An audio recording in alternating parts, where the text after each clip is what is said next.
Hi, everyone, and welcome to Functional Threats and Ecosystem Functioning in a Fragmented Boreal Eelgrass Meadow. My name is Marie-Pomme. I'm a master's student at l'Institut des Sciences de la Mer in Rimouski, Quebec, Canada. And this project was under the direction of Dr. Fanny Noisette, also at the ISMER UQAR, and written in collaboration with Elliot Drejou, postdoc fellow at ISMER UQAR. Today, we're going to talk about the results of my project, and I did the experimentation during summer 2021. We're going to talk about seagrass meadow. Their 3D structure, we know that their 3D structure provide a lot of services, shelter for local and migrating species. They contribute to biochemical fluxes in the ocean, and also they contribute to blue carbon by fixating this atmospheric CO2. Very useful in times of climate change. Unfortunately, seagrasses are not very well in this time. We're facing a global seagrass loss. Fragmentation is, among other factors like climate change, invasive species, or diseases, one of the major causes of seagrass decline worldwide. We know that fragmentation can be entrophic, an entrophic cause, but it can also be due to seasonal cycles like ice scouring in boreal meadows. Talking about ice scouring in boreal meadows, I asked myself the question, in sea ice disturbed meadow, how will fragmentation affect the ecosystem biodiversity and the ecosystem function and functioning? What a coincidence. We had a boreal eelgrass intertidal meadow in Rimouski full of Zostera marina. So I decided to sample 9 cores in the bare sediment disturbed areas of the meadow, and also 9 cores in the highly densely vegetated parts of the meadow. I brought the cores in a mesocosm at Pointe-au-Père Marine Station, and they spent 3 weeks in the tanks before I did any measurements. First, I measured the ecosystem functioning with fluxes at high tide, low tide, and once I did an incubation over all the cores, I brought them back to the lab. I cut ground level the microphytes, I sampled the sediments, and I sieved everything on 500 micron to sample the microfauna, sort it, and identify it. So looking at carbon and dioxygen fluxes in the community, on the left side of the screen, you'll see O2 fluxes at immersion, so underwater.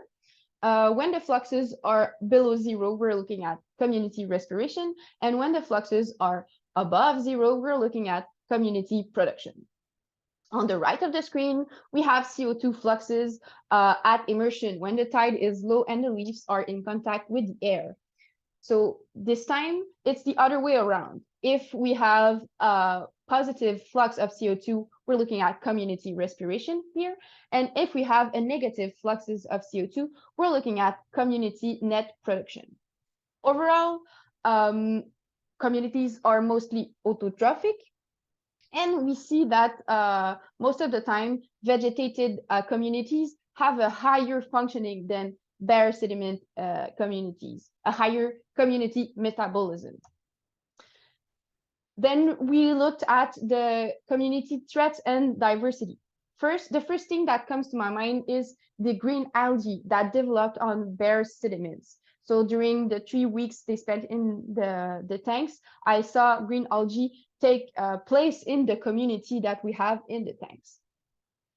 The microphyte on the vegetated cores was not surprisingly at all eelgrass, Zostera marina, and I also found a microphytobenthos in both habitats, but it was more abundant in the vegetated habitat. If we look at the microfauna community, bare sediments were dominated more by annelids, and vegetated vegetated habitat were dominated more by mollusks.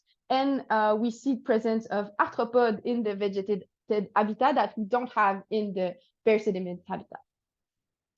Now I tried to find what were the links between the functioning that I presented first and the community diversity and threats that I presented after.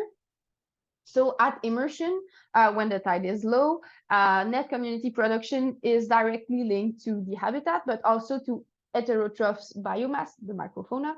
And community respiration is directly linked to above ground biomass and habitat. At immersion, net community production is directly linked to both the primary producers, Microphytobenthus, here represented by chlorophyll A, and above ground biomass. Net community respiration is directly linked with above ground biomass and heterotroph biomass, and it's different between habitats. Now, what I want you to take home as the message of this presentation is that the functioning is not homogeneous across the meadow due to the kind of heterotroph, not heterotroph, but heterogeneous, landscape that we have due to fragmentation. Functioning is mostly driven by above ground biomass and microfauna biomass. The opportunistic algae ulva developed in disturbed areas, inducing a functional redundancy. And that functional redundancy aid maintaining function in the disturbed ecosystem, even though it's disturbed. I would like to have a special thanks to all my colleagues at the lab at ISMAER. Special thanks to Elodie, Isadora, Lauriane, Jonathan, and Elliot for their help on the field during summer 2021, and for Fanny for the wonderful help and presence during all the project. Thank you. I will be in gather to answer your question, but you can send me your comments and your question. My email address is down below. Have a good day.